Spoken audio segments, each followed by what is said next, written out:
وقفا وسلام على عباده الذين اصطفى أما بعد أعوذ بالله من الشيطان الرجيم بسم الله الرحمن الرحيم إنما يعمر مساجد الله من آمن بالله واليوم الآخر وأقام الصلاة وآتى الزكاة ولم يخش إلا الله فعسى أولئك أن يكونوا من المهتدين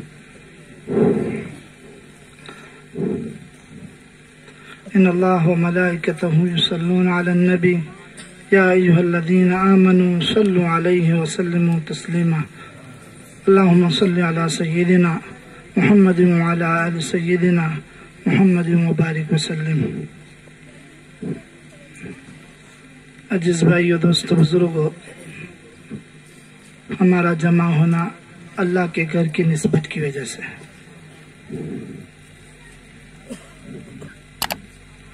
یاد رکھو دنیا میں نسبت بہت ضروری ہے اور اسی نسبتوں سے کام چلتا ہے. اللہ کرے ہماری نسبت جناب محمد رسول اللہ صلی اللہ علیہ وسلم کی امت میں ہے. اللہ تعالی ہمیں صحیح سمجھ والے بنا دے. اس لیے یہاں جو جمع ہوئے ہیں وہ اللہ کے گھر کی نسبت ہیں. مجمع ارادہ کرے، نیت کرے کہ انشاءاللہ آج بھی ہم نمازی ہے، اللہ ہمیں مرتے دم تک تو نمازی رکھنا.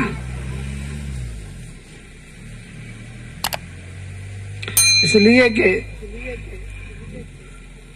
مسلمان کی پہچان ہی اللہ کے گھر سے ہوتی ہے. رسول اللہ صلی اللہ علیہ وسلم نے فرمایا، تم جس کو دیکھو کہ وہ مسجد میں آنا جانا ہوتا ہے تو اس کے ایمان کی گواہی دو کہ وہ مسلمان ہے.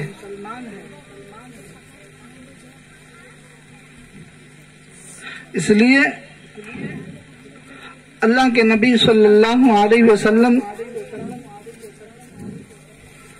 مکہ سے ہجرت کر کے مدینہ آئے تھے تو رحمت دو عالم صلی اللہ علیہ وسلم وہاں آ کر آپ نے اپنی بیوی زوجہ کا کوئی مکان کی فکر نہیں کی.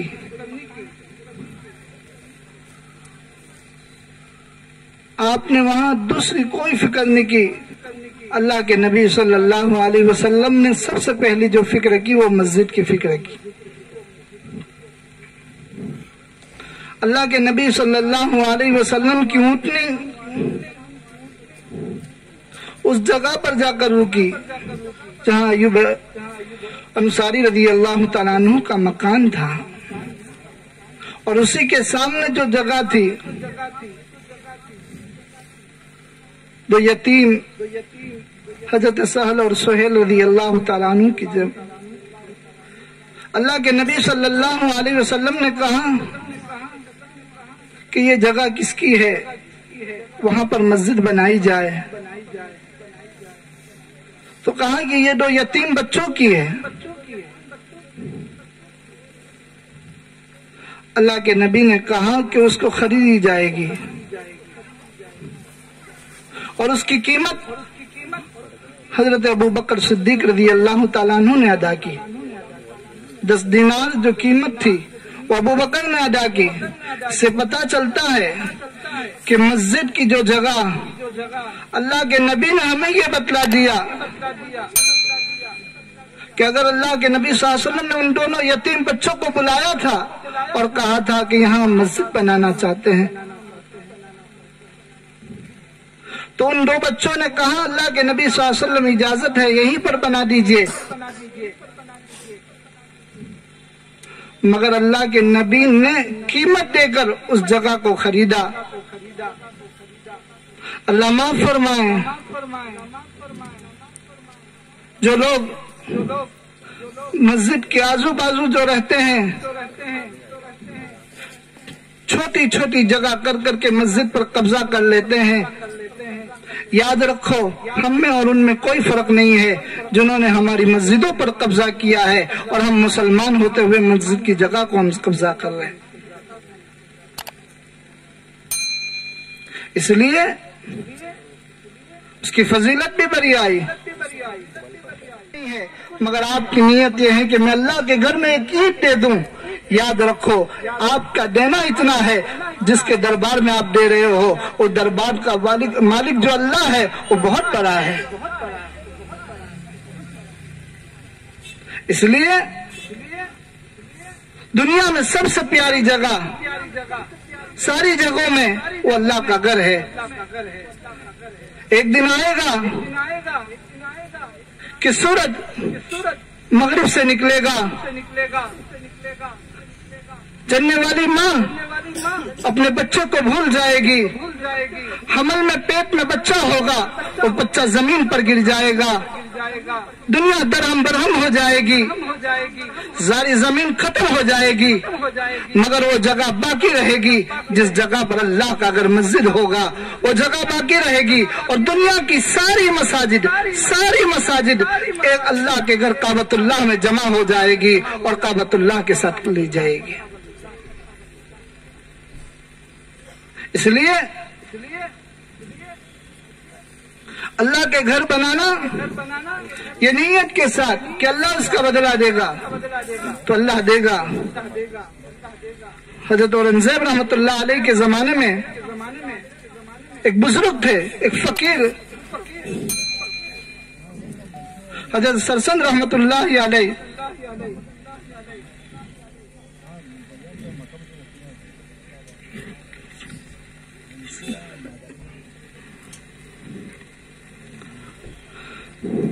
تو اورنگزیب رحمۃ اللہ علیہ کی شہزادی ایک جنگل سے گزر ہوا تو ایک مست قلندر بزرگ مٹی کا گھر بنا رہے ہیں.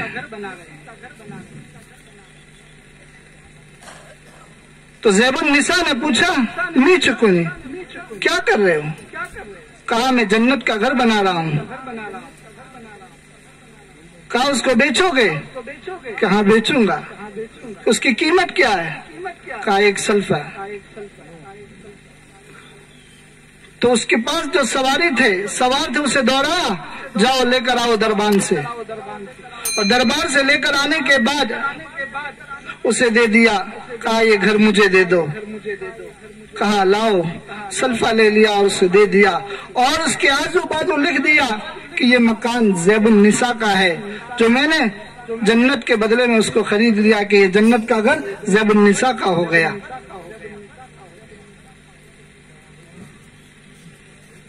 مگر زیب النساء اس بزرگ گھر کو توڑ دیے چلے گئے اور زیب النساء اپنے دربار کی طرف آئی، اپنے کام میں لگ گئی.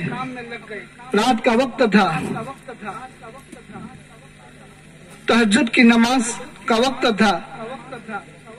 شاہی دربار کا خادم زیب النساء کے دروازے پر دستک دیتا ہے. کہا علی جناب تمہیں بلا رہے ہیں. زیب النساء شہزادی ڈرنے لگی کہ رات کے وقتوں میں ابھی مجھے بلا رہا ہے، کیا بات ہے؟ آئی. کہا کیا حضور؟ ابا حضور بتا.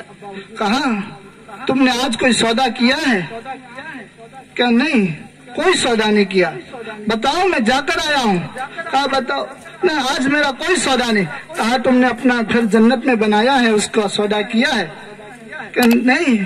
پھر اسے یاد آیا، پورا واقعہ بتایا کہ ہاں مست قلندر جو بزرگ تھے ان سے میں نے 1 سلفہ کے عوض اس گھر کو خریدا تھا اور اس نے کہا تھا کہ تیرا گھر جنت میں تجھے مل جائے گا. کہا اورنگزیب رحمۃ اللہ علیہ نے کہا آج رات میں نے خواب دیکھا اور اس گھر کو میں نے دیکھا اور گھر کے اندر کہا کہ یہ مکان تیرے دروازے پر لکھا گیا تھا کہ یہ زیب النساء کا مکان ہے. میں نے اندر جانے کی کوشش کی، وہاں کے دربان نے مجھے جانے نہیں دیا. کہا کہ انہوں نے خرید لیا ہے. صبح ہوئی اورنگزیب رحمۃ اللہ علیہ نے انہیں بلایا اور اس سرمند رحمت اللہ علیہ کو بلا کر کہا کہ لاؤ آپ کو میں قیمت دیتا ہوں، یہ گھر بنا کر دو۔ بزرگ نے کہا اورنگزیب رحمت اللہ علیہ کو عالی جناب ہر روزانہ اس کا سودا نہیں ہوا کرتا ہے، ہر روزانہ اس کا سودا نہیں ہوا کرتا ہے۔ میرے بھائیوں، جو اللہ کا گھر زمین پر بناتا ہے، اللہ اس کا گھر کہاں گھر بنائیں گے؟ کہاں گھر بنائیں گے؟ جنت میں گھر اس کا بنائیں گے۔ تو ہم اللہ کے گھر کی عزت کریں۔ یہ گھر بن جاتا ہے مگر اس کو ویران نہیں۔ جس گلی جس محلے کو اللہ والے فرماتے ہیں ویران ہو تو سمجھ لو کہ وہاں کی مسجد ویران ہے، اگر وہاں کی مسجد آباد ہے تو سمجھ لو کہ وہاں کا محلہ آباد ہے۔ کریں گے آباد انشاءاللہ۔ زندگی کا کوئی بھروسہ نہیں ہے، اپنی زندگی یاد رکھو، ایک وہ جہاں ایک یہ جہاں، اور بیچ کا جو فاصلہ ہے وہ ایک سانس کا فاصلہ ہے۔ اگر یہ سانس چل گئی تو یہ جہاں، وہ سانس رک گئی تو کون سا جہاں؟ ڈر گئے کیا؟ رامدور والے مرنے سے ڈرتے ہیں، تو پھر کون سا جہاں؟ آسمان پر وہ جہاں۔ تو اس جہاں کے لیے اپنی زندگی کی فکر کرنا ہے، ارادہ کریں، نیت کریں کہ انشاءاللہ ہم 5 وقت کی نماز پڑھیں گے۔ ہاں، یہ نماز پڑھیں گے۔ اللہ کے نبی صلی اللہ علیہ وسلم نے فرمایا نماز دین کا ستون ہے۔ ہاں، پھر مسجد میں پڑھتے ہوئے جتنا کام ہے، اور اپنی مسجد کو صرف نماز کے لیے۔ اللہ معاف کرے، ہمارا یہ علاقہ آج مسجد کے اندر مسجد تو بنا لیتے ہیں، مگر میں یاد رکھو ان علماء ربانیین کے، ان کی حاضری میں کہہ رہا ہوں کہ آج ہمارا یہ علاقہ ہالوں کے اندر نکاح پڑھواتے ہیں، مسجد کے اندر نکاح پڑھانے کے اندر ہمارے لوگوں میں عیب سمجھی جاتی ہے۔ یاد رکھو، تم مسجد کے اندر اس سنت کو زندہ کرو۔ یاد رکھو، تمہاری آنے والی بہو اور تمہارا آنے والا بچہ اللہ ان کے دلوں میں کیسی محبت دے گا، کیونکہ یہ فرشتوں والا ماحول ہے، یہ وہ ماحول ملتا ہے۔ اور اپنی مسجد کو نماز تو پڑھنا ہے، مگر مسجد کے اندر منگنی کے فیصلے کرو، مسجد کے اندر محلے کے جتنے ہیں سارے فیصلے کرو۔ یہ مسجد 24 گھنٹے میں 5 وقت کھلتی ہے، پھر تالا لگ جاتا ہے، کوئی مسئلہ نہیں۔ یاد رکھو، اللہ کے نبی صلی اللہ علیہ وسلم مسجد نبی کے اندر صحابہ کے وہی فیصلے کرتے تھے، اور اللہ کے نبی مسجد سے وہی جماعتیں روانہ کرتے تھے، اور وہی جماعتیں روانہ کر کے جو آنے والے جو کارگزاریاں تھی وہ اللہ کے نبی مسجد میں سنتے تھے۔ آج ہماری مسجدیں صرف نمازوں کے لیے ہو گئی ہے، اس لیے اپنی مسجدوں کے اندر سارے مسائل۔ اور دوسرا یاد رکھو، ایک بزرگ مسجد میں گئے، کوئی نماز کے لیے نہیں آیا، اذان ہو چکی ہے، کوئی نماز کے لیے نہیں آیا، تو بزرگ نے کہا واپس اذان دو۔ دوسری مرتبہ اذان دی گئی، جب دوسری مرتبہ اذان دی تو محلے والے جتنے تھے سارے دوڑتے ہوئے آ گئے، کیا ہوا کیا ہوا، کیوں اذان دی؟ اس مؤذن سے لڑنے لگے، جگڑنے لگے، تم نے دوبارہ کیوں اذان دی؟ پتہ چلتا ہے نماز کے لیے کوئی نہیں آتا، مؤذن اور امام کے لیے جھگڑا کرنے کے لیے پورا محلہ آتا ہے۔ یاد رکھو، ان اماموں کی، ان مؤذنوں کی، ان علماء ربانیین کی قدر کرو۔ آنے والے حالات ہمیں بتا رہے ہیں، آنے والے حالات بتا رہے ہیں۔ ان علماء کا اٹھ جانا ہمیں یہ بتا رہا ہے کہ قیامت کی نشانیاں شروع ہو چکی ہے۔ انہی کے پاس آؤ، انہی سے اپنے مسئلے حل کراؤ، انہی کے پاس۔ اللہ معاف کرے، اللہ معاف کرے، لاک ڈاؤن کے اندر لوگوں نے تنخواہ بند کر دی، مگر مسجد اور مدرسے کے ذمہ داروں نے بھی اپنے علماء کی تنخواہ کو بند کر دیا۔ ایک حافظ صاحب سے ملاقات ہوئی، اس حافظ صاحب نے کہا ہماری مسجد کے ذمہ دار پورے محلے میں اناج تقسیم کر رہے تھے، میرا چھوٹا معصوم بچہ ان کو دیکھ رہا تھا، اناج دیتے دیتے میرے بچے نے کہا ابا کچھ دے رہے ہیں، میں دیکھنے گیا، میں آر کے مارے شرم کے مارے واپس اندر آ گیا، میں اندر آیا، مجھے انہوں نے واپس دروازہ کھٹکھٹایا، مولانا حافظ صاحب دعا کرو یہ سامان ذرا محلے میں دے کے آتے، اللہ قبول فرمائے۔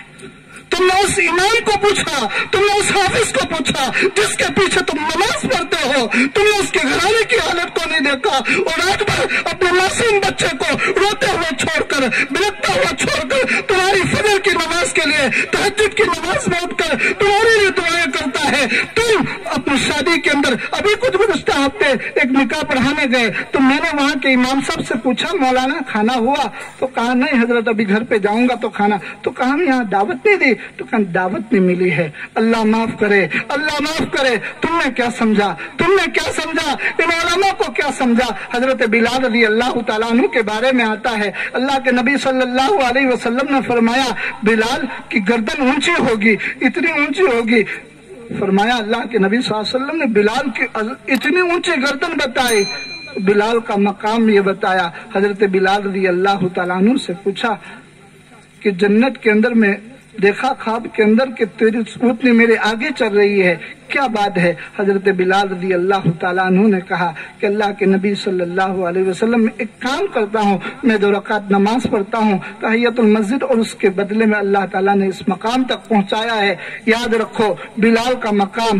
فرمایا اللہ والے فرماتے ہیں کہ اتنی اونچی گردن بلال کی ہوگی جنہوں نے 40 دن تک صبح کی اذان بغیر ناگے ہوئے اللہ کو رضامندی کے لیے اذان دی ہوگی، اس کا مقام، اس کا اقتدا بلال کی اقتدا میں وہ جنت میں پہنچے گا۔ ایک مؤذن بلال کی اقتدا میں جنت میں پہنچے گا۔ یاد رکھو روشنی تو ہے، تاریکی تو ہیں، تاریکی سے اچھی روشنی ہے، اور یاد رکھو انسان تو ہیں، انسان سے اچھے علماء بھی ہے، کیونکہ یہ انبیاء کے وارث ہے، اور انبیاء کے وارث نبی کے ساتھ ہوں گے اور نبی کے ساتھ ہوں گے۔ یاد رکھو جنہوں نے علماء کو ستایا، جنہوں نے علماء کو تکلیف دی، ان کی اولاد برباد ہو جاتی ہے، ان کی نسلیں برباد ہو جاتی ہے۔ اللہ تعالیٰ ہمیں ایمان کی قدر والے بنائیں، ہمیں مؤذن کی قدر والے بنائیں۔ یاد رکھو حالات کروٹ بدل رہے ہیں، انہی کے پاس دعائیں کرائیں، انہی کے پیچھے نماز پڑھیں، انہی کی غیبت ہم کریں، یہ نہیں ہو سکتا ہے۔ الحمدللہ یہ بستی بڑی پیاری بستی ہے۔ اللہ تعالیٰ ہم تمام کو ان علماء کی قدر نصیب فرمائیں، اور اللہ تعالیٰ ان کہی جانے والی باتوں پر ہم سب کو عمل کی توفیق نصیب فرمائیں، اور اللہ تعالیٰ ان اللہ والوں کا آنا ہماری بستیوں میں اللہ تعالیٰ وہ خیر کا ذریعہ بنائیں، اور جو بیمار ہے اللہ ان کو شفا کلی عطا فرمائیں، اور جو اللہ کا گھر آباد ہوا ہے انشاءاللہ ایک مرتبہ پھر نیت کرو کہ انشاءاللہ ہم اس کو آباد کریں گے۔ وآخر دعوانا الحمدللہ۔